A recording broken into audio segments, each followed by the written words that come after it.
Hello. So today I'm doing something extremely fucking stupid. Um, Here I have a custom tier maker with my Pitfall characters, and I'm smasher passing my own characters. Why? Because I think it's funny. I think that's a funny thing to do, and I decided to share my talking and my experiences and my thought process with you guys. Whoever ends up watching this, if anyone at all, maybe I'm just talking to the void. Who knows? But I thought it'd be fun to kind of air out my ideas and also just kind of talk about the characters a little bit, because I think that might be interesting for anyone that's like actually interested in these characters. They might get to learn a little bit more about them as I talk about them. So let's go over my tiers, right? We have marry and dedicate my whole life to. This is somebody that I think is perfect the way they are, and I love them for who they are, and I would be with them forever if I could. Here we got a fling, right? This is someone that it could be a couple things. It could be like, maybe just for a little bit, maybe we can experiment, or just a little bit. Maybe someone that, I could see myself being with for like a little bit of time, but never permanently. This is after therapy. So first this person has to get therapy before we can start continuing to have this conversation. This is before therapy for someone that, you know what? They're a little fucked up, but I like them just the way they are. We have just friends. Someone that, I can hang out with them, they're fine. Or someone that, maybe for some reason or another wouldn't ever be in a romantic relationship. And then we have respectfully stay away. Or possibly disrespectfully stay away. Someone that just, I would not touch with a 10-foot pole if I had to, even though I created them. So maybe that's on me, maybe that's on them, who knows? Alright. So I want to try to do this, in order. Maybe I should just do it random, because it has it in random for some reason. Actually, no, it's not in random, it's in alphabetical order. So I guess we'll do it in alphabetical order. That'll do. Okay, so we have one of our Stokers, Adolphus She, as our first guy. So here's the thing, right? He's a nice guy. It's not his fault that he's stupid. So, I mean, possibly, like, he's not somebody that I immediately think like, oh, he's amazing, he's beautiful, he'd be a perfect partner, and he's sexy or whatever the hell, you know what I mean? But I mean, he's a nice guy. He has experience caring for other people, his younger siblings. There's a little bit of some trauma you need to unpack with that. Nothing crazy like some of the other guys, but growing up basically being the man of the household as a child and having to take care of his younger siblings because his parents weren't really around for that. I mean, there's some stuff there, and there's some codependency problems going on, I cannot lie. And it can be a little stupid at times, and part of that is just his lack of education, but also is like an emotional stupidity. Like the way he treated Sun was just unfair, and that kind of throws me off a bit. So I think I'm gonna go with a fling. I think that's a good place for him. Annabelle, yeah, marry and dedicate my whole life to. She's great. Excuse you. There we go. She's kind-hearted, she's really intelligent, she's determined, she will help anyone that she loves. That's the whole reason why she's even on this ship, is because she's determined that her father is still alive somehow and out there, and she wants to use the best of her resources to try to find him. And that's a really good quality in someone's character. And that can be to her detriment at times, because obviously that got her wrapped up in something crazy, and there's a bit of a delusion involved in that after Vern telling her, no, your father is firmly dead. He is firmly dead, but she's still trying to chase after him anyway. So there's some things that we can work on there, but also I think that determination is a very admirable quality. She's also kind of revenge-oriented. Not revenge-oriented, she's justice-oriented. After Pitfall, she basically dedicates her life to trying to track down Ledger and, seek justice. And she does that by the best way that she can see possible. She becomes a detective, something that she actually enjoyed on the ship of Pitfall, even though with all the tragedies around her, she found herself enjoying the detective aspect that she was doing with her and Melton. So I think she's a good person. I think she could be the one. Archie is also going in this section. He's Oh my god. He's smart. He's very smart. Very intelligent. He is a family man, not in the traditional sense where he's like got a wife and kids, but he's a family man in that he takes care of his biological family, takes care of his parents, and I appreciate that. I appreciate that in a man. Maybe, maybe that'll be me when we grow old or whatever. So, I think, I think he's a good spot, and there's not really any like negative qualities that immediately stand out to me when I think about writing him. Maybe just like a general bluntness. He's not very good at social cues, but I mean, I understand that and I relate to that. So maybe that'll cause problems in the future, having two people that don't understand social cues for the life of them being together. But you know what? I think we can work through that. I think he can pull it together. Bert. Bert is a nice guy. Honestly, you know what? He can go in the marry, dedicate my whole life to again. Another one. I mean, he loves dogs. He's a super sweetheart. He takes care of all the younger members of the crew. He's a great cook. He's the best cook. He's extremely determined. He seeks justice, for people that are hurt. And even despite, varying differences, varying and disagreeing of opinions with certain members of the Pitfall crew, he doesn't hate them until they actually do something legitimately wrong. He's an extremely understanding person. And dude, I thought that was a bug on my screen. I was so scared with the little ad down here. I was like, what is that? Maybe not someone I'm like physically attracted to. He's kind of ugly, but I think it's homely, okay? Like, we love a big guy. Maybe if he wasn't so bald and so like greasy and stuff from his food, maybe we gotta work on that a little bit. But you know what? I like a little smell. It's okay. Burr. Because here's the thing, right? He's a big prankster, and I'm not really a fan of those kinds of people. Like, that's not really people that I like to have around me, especially not in a romantic setting. So, after therapy, I think after therapy is a good place for him, because he has a lot of religious guilt going on that would make him kind of against me as a human being. That good old-fashioned Protestant guilt. He's got that prankster thing going on, trying to look for attention. That's just not something I fuck with. That's not something I vibe with. Maybe just friends, but after therapy, I think after he works out his own internalized homophobia thing going on, I think we could talk then. Maybe start being friends. Maybe in the future. I don't know. Possibly even respectfully stay away. I'm just not a fan of the idea of someone like pranking me all the time. Like, that's just fucking annoying shit. I'm sorry. Cecil? Okay, so I think I'm gonna go with just friends. Now, Cecil is objectively the most attractive character in in the crew.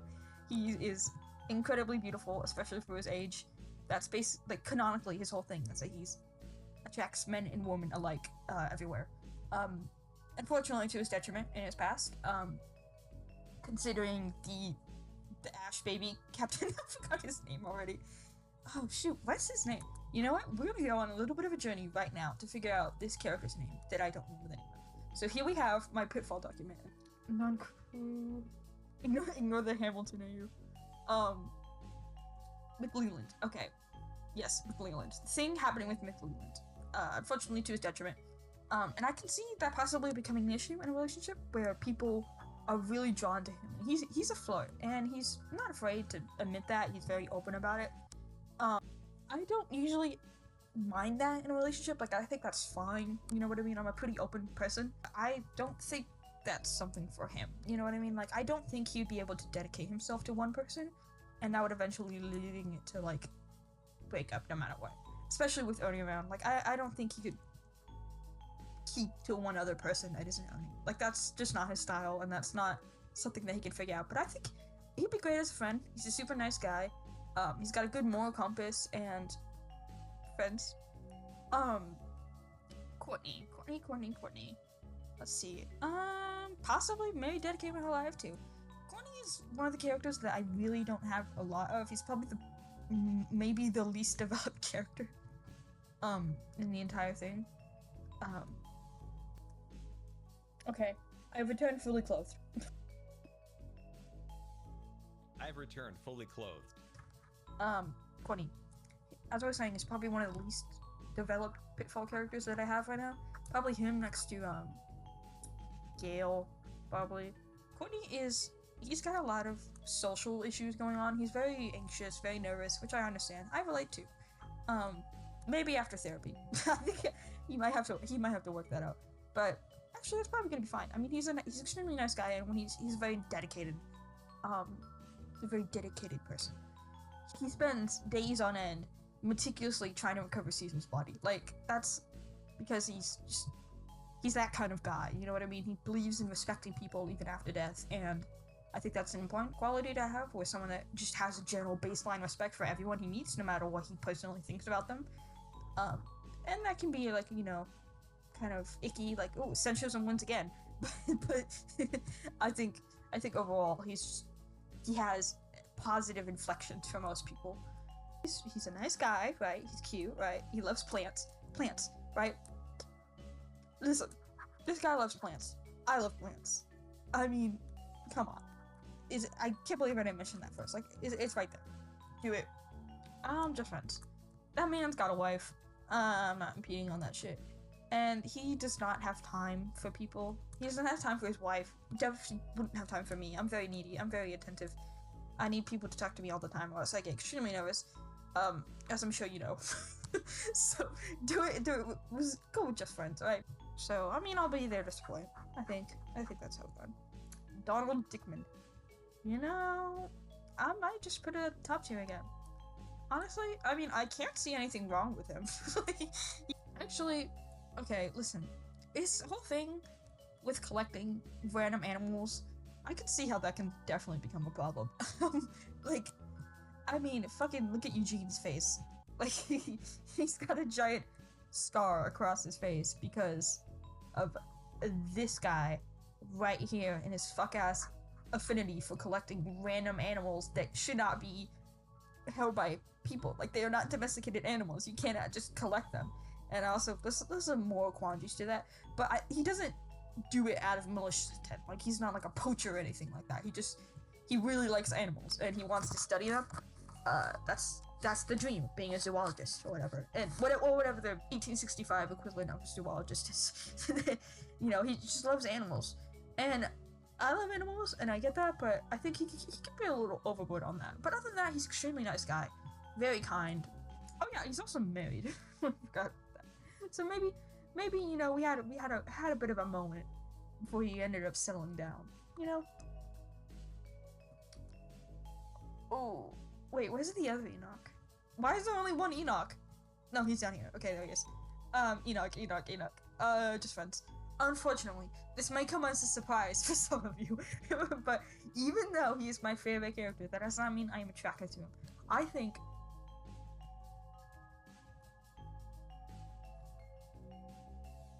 No, hold on. wait. No. I see him too much as like a son. Like, he's too much of like a child to me. Like, it's like physically impossible for me, because he is my favorite character of all time. So it's just so like, they're like my child. He's like my son to me. Like, that's my baby boy who can do no wrong. So I'm putting him there. He can be my best friend. That's awesome. I'd be down with that. I'll help him through some shit. Okay? Get him some therapy. Oni.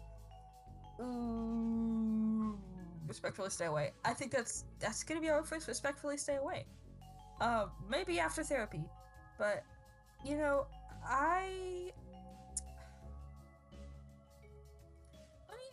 whoa, that was weird. Oni just has way too much shit going on in his life right now. Like, not right now, but just in general. And I don't think he could ever be like that with anyone other than Cecil anyways. Like, these two are attached at the hip, and they would never stop loving each other, unfortunately. Unfortunately. Yeah, actually, unfortunately.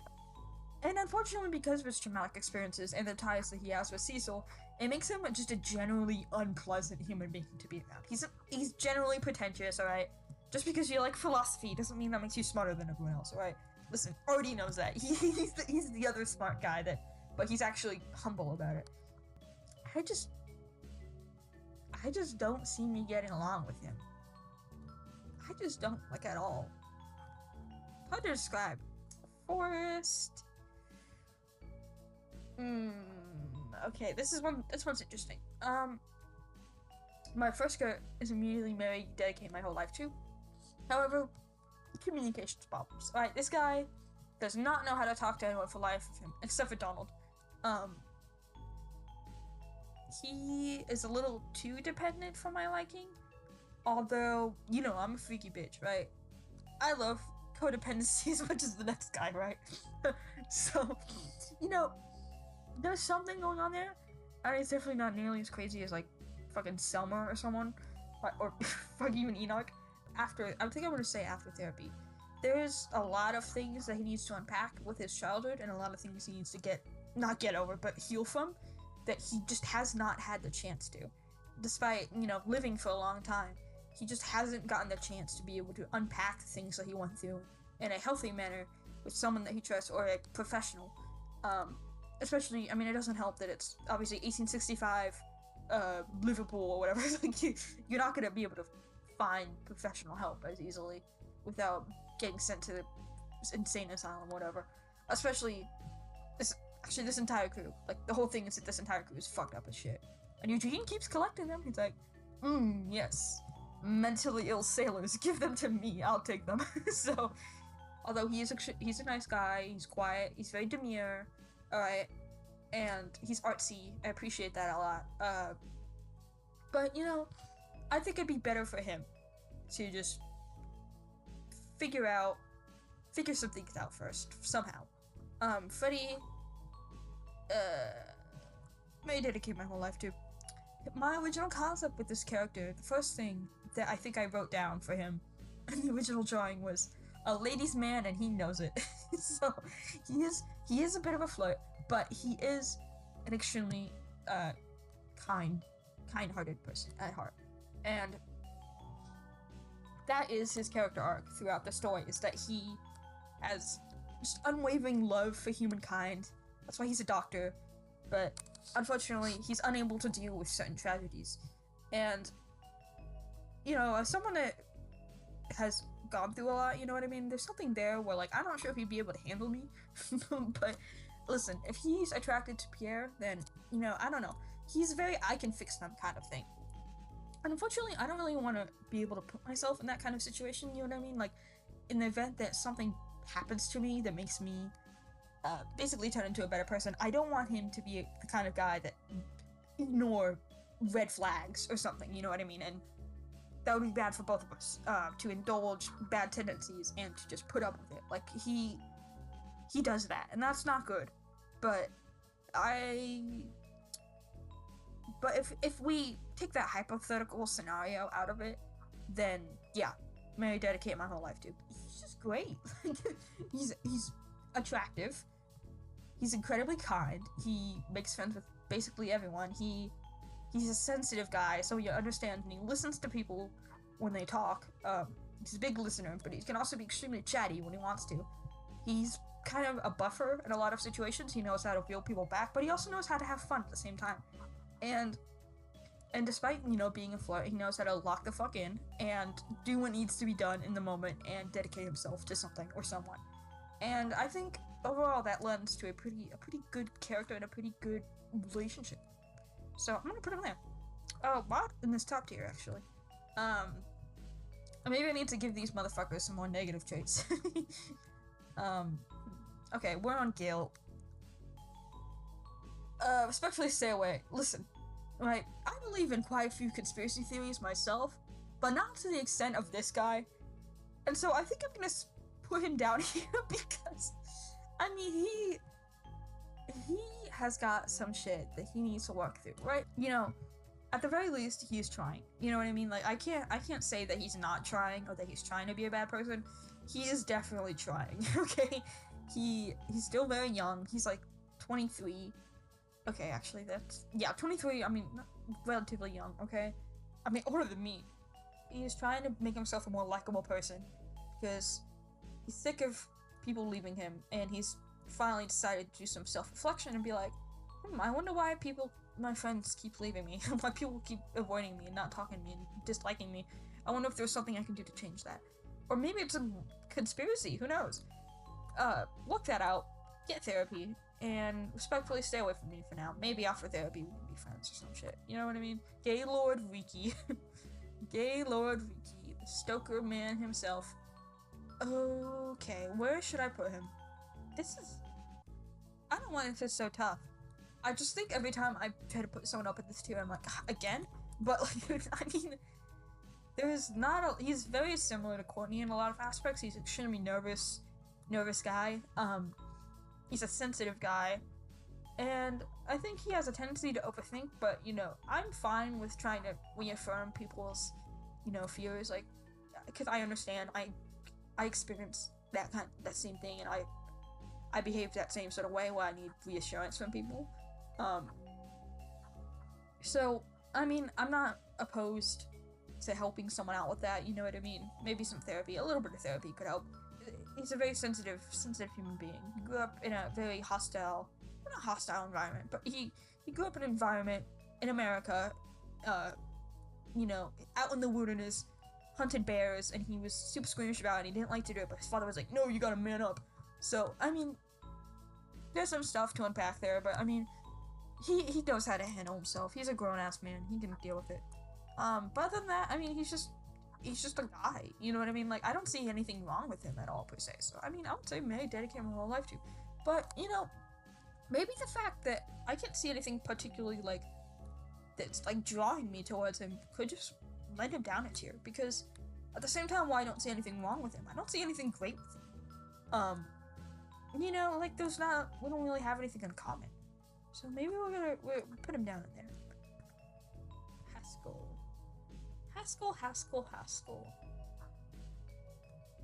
Okay, so here's the thing with Haskell, right? I'm gonna put him in Fling. Extremely determined guy, extremely protective, but sometimes to his detriment. He's someone that I'm afraid would mistake me for having bad intentions and try to kill me.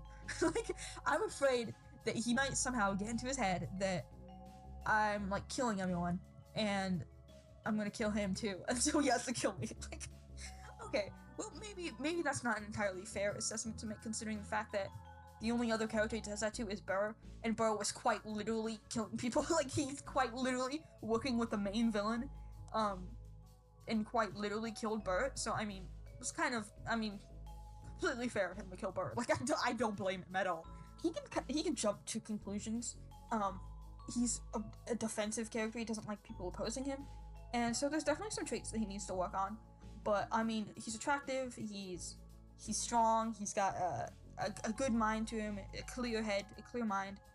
Sporty, which I mean, we don't really have much in common. But you know what? I can see myself being with a guy like him for a while. He's fine. Wait, respectfully stay away. This man's a freak. Okay, he's not a freak, but like, that man, he needs therapy, he needs friends, he needs better coping mechanisms. He behaves in such a manner that is not appealing in any sense of fashion. A lot like Ernie in the fact that he's a pretty philosophical character, but he's not philosophical because he's like intrigued by the human mind and the human psyche. He's philosophical because he's like a nihilist. He's very doom and gloom. He doesn't believe in the good in people, and I just think he might be too far gone. Like, I don't know if therapy can fix him. I mean, he's been like this for like 30 years. He's old. If he wasn't gonna die in Pitfall, he's probably gonna die soon after. He's smart, I will say that.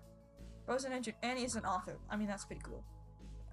Similar to me, he writes murder mystery books. So, you know what? We do have some stuff in common, at least there. Okay, Laverne. Before therapy. Okay, so Laverne is the newest Pitfall character in the sense that, you know, I finally had the click for Otis. This is what I call it when I have a click for one of the Pitfall characters, and I'm like, okay, I finally understand exactly what this character is and what I'm going for with this character. And with Otis's click, I created Laverne, and I wanted to you know, especially after watching Evan Mishka, I was like, dude, I can't believe after all the OCs I don't have any with DID or split personality. Like, I don't have any. I added it to Otis because I thought that would be an interesting dynamic to add into the ship. And Laverne's existence was one of the first changes in like the Death Order since I first created it like almost a year ago. So he has made quite the stir. As well with his relationship with like Vern has helped me figure out Vern's character a lot more because he's another character that I had to click with noticeably also after Avamushika. So shout out to Avamushika for giving me ideas for my characters.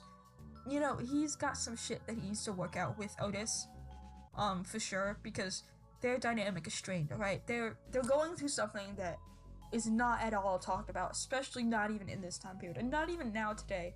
Most people still don't understand DID and the inner workings of how alters work and the relationship between alters and hosts and all of that, and how identity works as a system. You know what I mean? There's a lot that people don't understand, especially not back then. So these two just do not have the resources that they need in order to healthily live as their authentic selves. Because Laverne is he's basically an interject of Olin, which is Otis's sibling, twin. So in a way, they're kind of like triplets, if you think about it. Olin is someone that wasn't very good to Otis when they were children, and maybe even still, like, in the modern day. And so Laverne was this idealized version of Otis that was generated from the trauma that Olin gave Otis. So, like, and trying to see himself as what Otis used to see Olin as when they were younger, as, you know, reserved, put together, pretty shy, really smart, but also still kind to Otis. And so Laverne has this obligation to behave the way, fuck out of here, he has this obligation to behave a certain way that would help make Otis happy. And eventually it doesn't end up mattering because Laverne just completely takes over in the second act because he's trying to protect Otis in a way. He's trying to shield it because that's his responsibility. He was created from trauma to try to help Otis have the friend that he always wanted in Olin. But Olin, unfortunately, doesn't like Otis because Otis is the ideal golden child compared to Olin, who wasn't treated nicely by his parents, and so he takes it out on his twin. Similar to Mortis. Mortis is someone that, you know, doesn't really know who she is outside of serving the other altar. So Laverne has to try to figure that out and what just living means to him at all. You know what I mean? Like, why do I exist? What do I exist outside of benefiting Otis, or do I get to be my own person? And that lends to his frequency to lie. Alright, this man is a compulsive liar and he's an actor. Alright, he wants to be literally anyone else other than Olin, because he also doesn't like the fact that he was based off of someone that hurt Otis.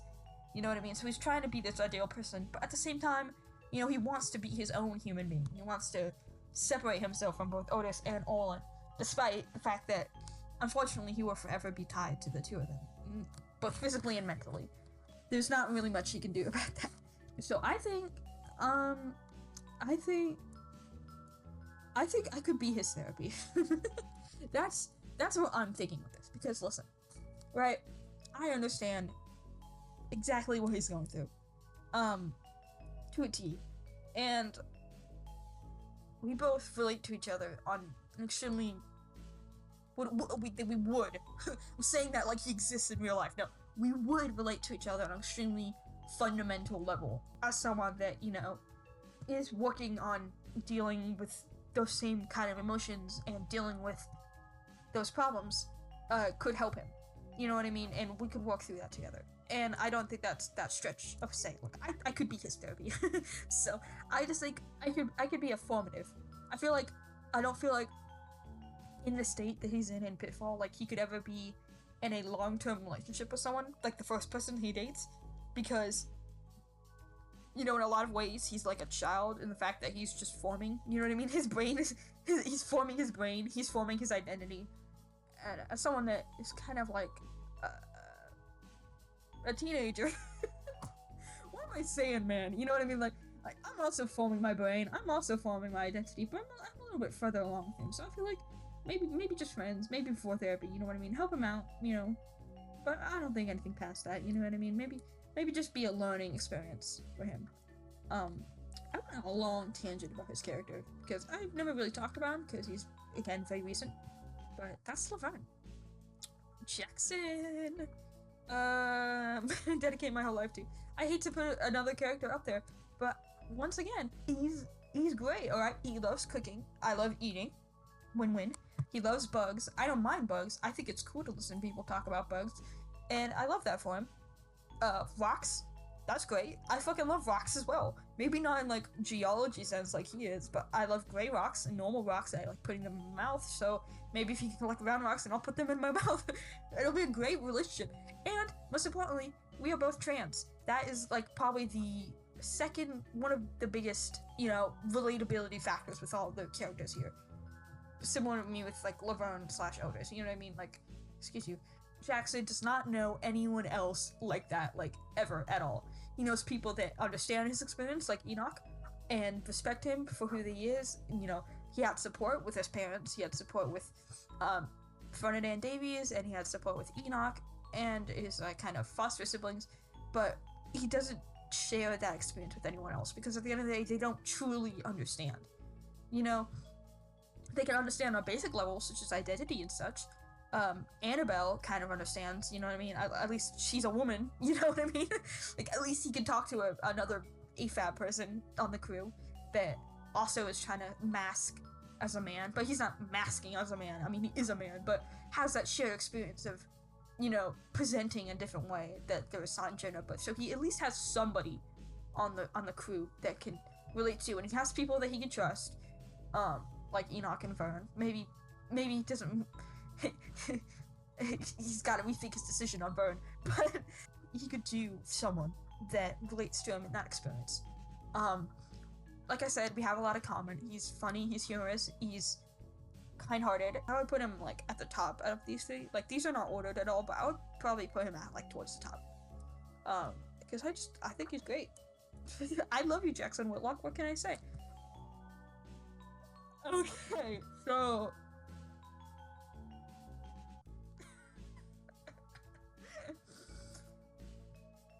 we're gonna put him before therapy. And that might just be all I say about Ledger. If you know anything about Ledger, you know exactly what I'm saying. I love me a baddie that'll emotionally manipulate me. Melton? Fling. You know, he's a nice guy, right? He's got good intentions at heart. He's very detail-oriented, he's very, attentive, you know what I mean? He understands certain details about people that other people don't. Maybe that's autism? I don't know. Maybe he's autistic. Ooh, I might be onto something. Autistic Melton Morgan?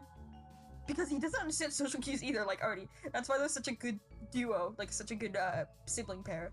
They're not actually siblings, but in my head they're like brothers. It's because neither of them really understand human beings at all, but they're kind of in, like, both opposite terms of the spectrum of not understanding humans. Like, Artie is like the left brain, and then Melton is the right brain.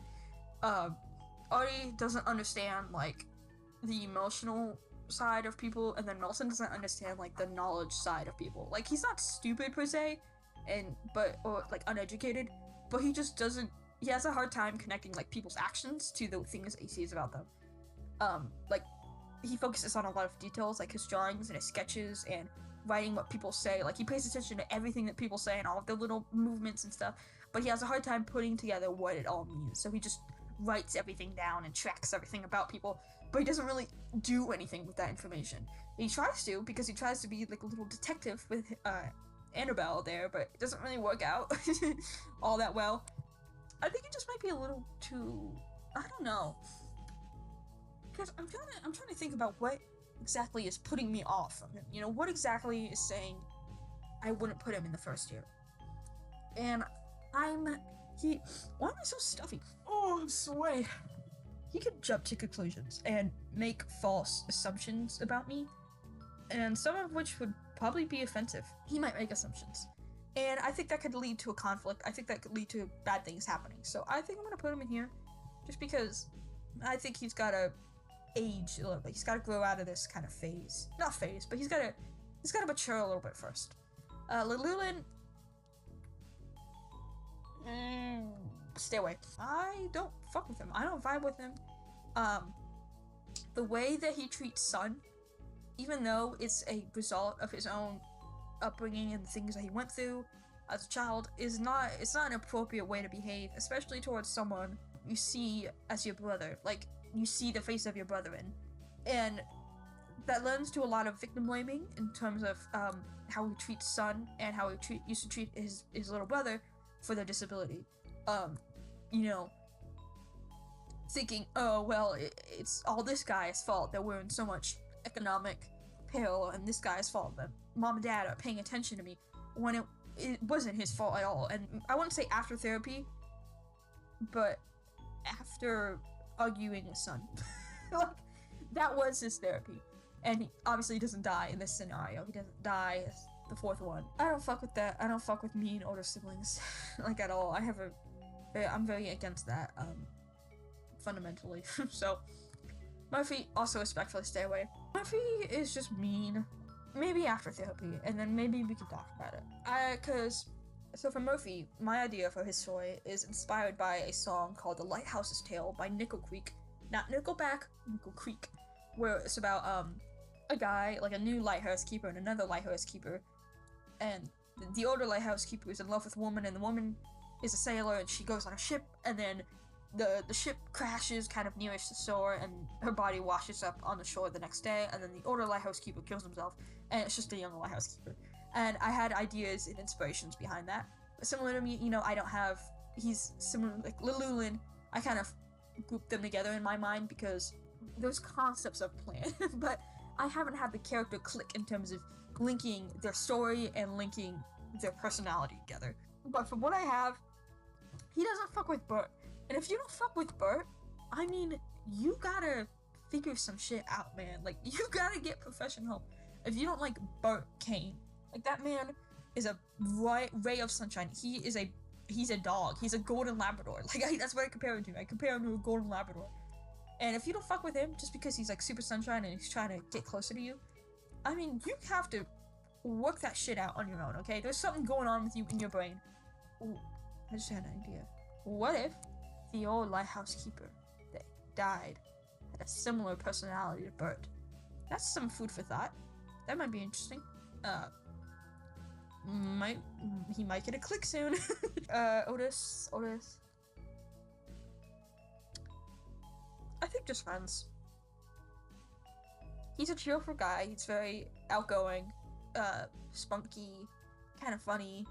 So there's nothing really wrong with him. I just don't know if I can see him in that light.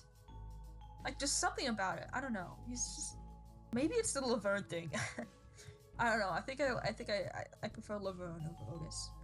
You know what I mean? I don't wanna piss Laverne off by dating his alter. So we're gonna put him in just friends. Olin. I think I'm also gonna put him in just friends. Right? He could be pretty moody and he could be a little snarky and mean sometimes, but at the end of the day, he apologizes, and at the end of the day, he recognizes what he did wrong before. He has to be told. Like, he doesn't have to be told that he did something wrong. He knows. He's got that emotional intelligence, one that he used to be lacking, but now he's starting to grow and starting to try to change and be the better person that he knows and wants to be. So I think just friends. I think that's incredibly respectful. Respectful. What's the word? Trait. Admirable trait. I think that's what I was trying to think. I was trying to think of a word that was a synonym for a synonym for trait that sounded like admirable, but it's like, no, that's not a thing. So, admirable trait. Maybe after a couple years, right? After he figures it out. So kind of in an after therapy thing, but he doesn't really need therapy for what he's going through. I mean, I think they all need therapy. Like, it definitely wouldn't hurt to get therapy. Pierre. Possibly after therapy, possibly respectfully stay away. Similar to Burr, he is a huge prankster. I don't fuck with people like that. And actually, I think I'm gonna go with after therapy. So Pierre, right? As I was just explaining his totally incorrect backstory that I totally forgot important pieces about it, he is someone that, as a child, before the loss of his parents, the only way he could get attention was through acting out. And it wasn't good attention. And after the fire, and after the loss of his parents in his house, and, you know, bouncing around, not really being able to find a home, once again, the way he gets attention, and the attention that he never really got in a positive light as a child, that he's still trying to find a way to get the positive light, is by being that prankster. So I think he needs therapy first, because I don't fuck with that kind of behavior. I don't like pranksters. That annoys me. It's not good for me, and it's not good for him. You know what I mean? So I think he needs to get he definitely needs some therapy. It's like, there's a lot that man has gone through. You know, figure it out, please. Oh no. I was gonna say just friends at first, but like, no, I cannot be friends with this motherfucker. This is one mean motherfucker, right? This guy, maybe after therapy, because here's the thing, right? His tendency to push people away and treat them like garbage stems from his childhood, and stems from the fact that he had to spend it all focusing on nothing but survivability. He couldn't focus on his family. He couldn't focus on making friends. He couldn't focus on forming identity and having hobbies. All he had to focus on was surviving in the next day. So he has had that built into his brain for so long that it's still impacting all of his relationships to this day, and has turned him into like a hollow shell of a human being that is mean and snarky and has thorns all around him. Is pushing people away in order to try to spin a tale and spin a situation in which he comes out on top. He comes out as a winner. He comes out as a survivor. He does that by manipulating people and bringing out the worst in them and having them go through the worst things possible. So so much of his character is so deeply embedded into him on such a fundamental level that's why I say I don't know if therapy could fix him. Like, even if after therapy we can be maybe just friends. It's just not his style. But he does show that he can be a caring person deep down. At the end of the day, he's just he desperately wants to form deep emotional bonds with people, but he just can't bring himself to do it. And that's unfortunate, so that's why I hesitate to just say respectfully stay away. Ruben. After therapy. What's the word that I'm looking for? He's defensive, he's self-critical. He takes everything as a personal attack. He has inferiority complex. Yes, Ruben inferiority complex Delagny. That's what I call him. He is trying so hard to do all these things and become this perfect person that he sees his brother as, and because he's just constantly in that state of, how can I be better? How can I prove myself to my parents? How can I be the one that gets people's attention? He ends up in this state of taking things that aren't at all personal, extremely personal. So he needs to work that out first, because he's gonna be taking things the wrong way all the time and trying to make everything a competition. It's like, just calm down, okay? Calm down, sir. Put the fries in the bag. Summer, I'm gonna put him in my next voice. I would not be there for him in his therapy experience.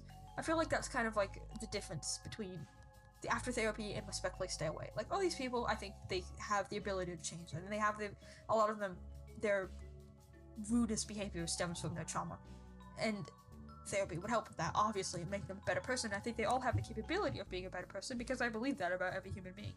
The difference between the respectfully stay away and after therapy is that, you know, I would not be there for them in that therapy experience. Like, I would not be comfortable being their friend during their therapy experience.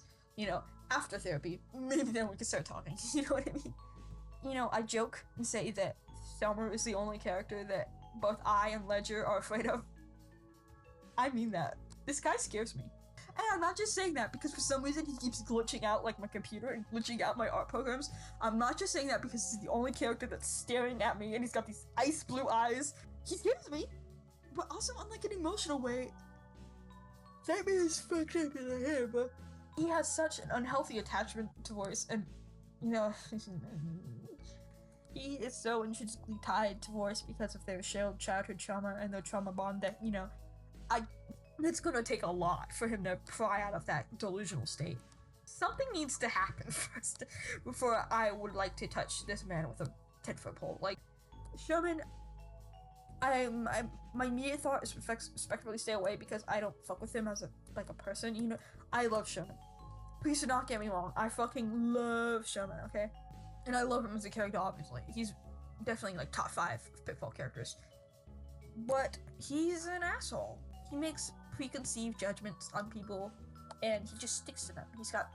He holds grudges to such an extent that it hinders meeting new people because he forms these grudges off of the first impression. And maybe after the events of Pitfall, if assuming he lives and he gets therapy, then, you know, maybe dedicate my whole life to, because Pitfall in a lot of ways ties towards his personal growth as a character, trying to figure out responsibility and seeing other people as, you know, human. And that's like the main theme of the whole story, is being human, what it means to be human, trying to be human, trying to understand humanity, yada yada yada. And his growth is extremely tied to that, and trying to remove his first impressions in order to become the best version that he can of himself. And that is someone that is empathetic, because he wants to be captain, but he can't be captain if he's treating people this way. And that leads to his favorite bonds, like him and Enoch, and that's why they're so special to me, is because Sherman, throughout the story, he learns to break those barriers, and the biggest ones is him and Enoch's previous rivalry. And, you know, he forms such an extremely special bond with him afterwards. This is mostly just me ranting about the character at this point. He has that character growth, and unfortunately he has to experience the events of Pitfall in order to have that character growth. But afterwards, Sun, we're gonna put him, may dedicate my whole life to. Now, you see, he could be a very much centrism wins again character. I keep saying that, like, centrism wins again as a human being. He puts off bad behaviors. I mean, other than that, I can't really see much wrong with him. We have, you know, we're both disabled. He's a kind character. He's got lots of love to him. He's got love to give. He's mellow. He's shy. He's a good listener. He's very intelligent too with his tinkering. He makes lots of fun little contraptions, and that's cute. I think he's cute. I would marry and dedicate my whole life to Sunfowl. You know what? I don't blame Enoch, and I don't blame Sherman. I would be madly in love with Sunfowl too if he was real. Vern.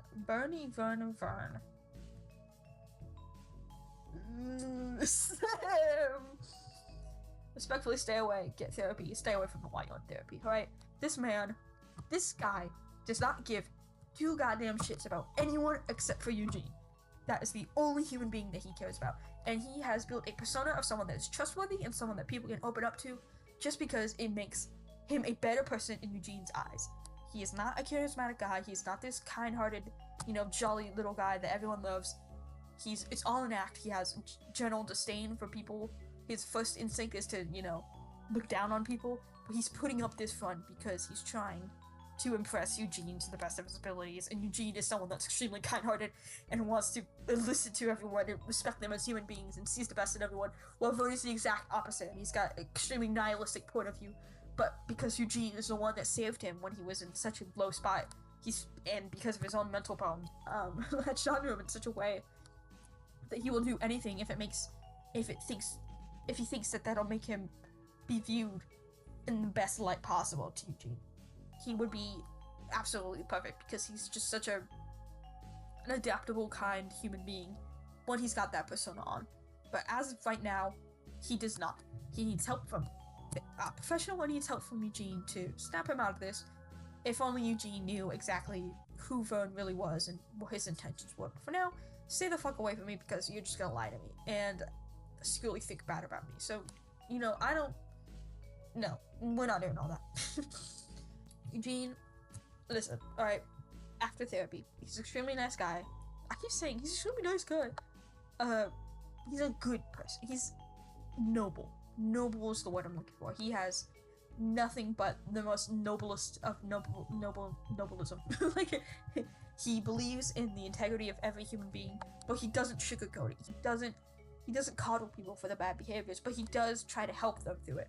That's why he's collecting strays. That's why he's creating and cultivating an environment where people can be as vulnerable as they want and that's why he respects Vern so much, because Vern accidentally found himself in a position where people are opening up to him, and he's like, hell yeah, I like that in my commander, because that's the environment that I create, and that's the environment that I like, is people that, you know, can understand each other, and the people that, a crew that is a human and open environment. And they've all got problems, and Eugene recognizes that, but he likes to see himself as someone that can help these people. And that is a flaw, is that he is, I can fix him to literally every human being that he meets, while still not being able to take care of himself, because he's trying to take care of everyone he possibly can without taking care of himself. That's the main problem, and that's why I put him in after therapy. Because he's a very nice guy, but he has his own personal demons he needs to work through, and he can't fix his own flaws. He can't fix his addiction. He tries to push people away from helping him because he's like, oh, I don't need it because you need it, or whatever. He needs to fix that, and he needs to fix how he uses his like disability. He needs to fix how he takes care of his health. That's why I'm putting him in this tier. I think that's literally every. I think that's every character. I mean, obviously I have all the Act 2 versions, but I'm not gonna include them. Because I kind of mostly talked about both Act 1 and Act 2 in terms of who they are. And that's all of them. That's my really, really, really fucking stupid tier list. And tier list explanation is the measure pass of my own OCs. Oh god, this is so stupid. And the fact that I recorded it all and explained everything. How long has this been? Let's take a gander. Hour and 14 minutes I've been doing this. I'm gonna have to edit that down if I want to share it with people, because my idea was like, would it be really funny if I recorded it and then like posted it on Twitter? So I'm gonna edit this down in CapCut for sure. Watch like the audio have not been. Dude, I did so many tests, trying to make sure that the OBS audio was working, and if it like breaks at all, oh, I'm gonna be so mad. Whatever, man. There it is. I love you, Pitfall. Please never go bald. Okay, I'm now going to be testing the comparison of how my microphone sounds versus a YouTube video. So everyone say hi to like in Tinotech. the early days, you're just doing like carrots and potatoes and melons, True. Tell me about water it. bottles, and then later on it gets to be, Yep. you know, much more complicated, of course. I'm assuming there's a nice... Okay.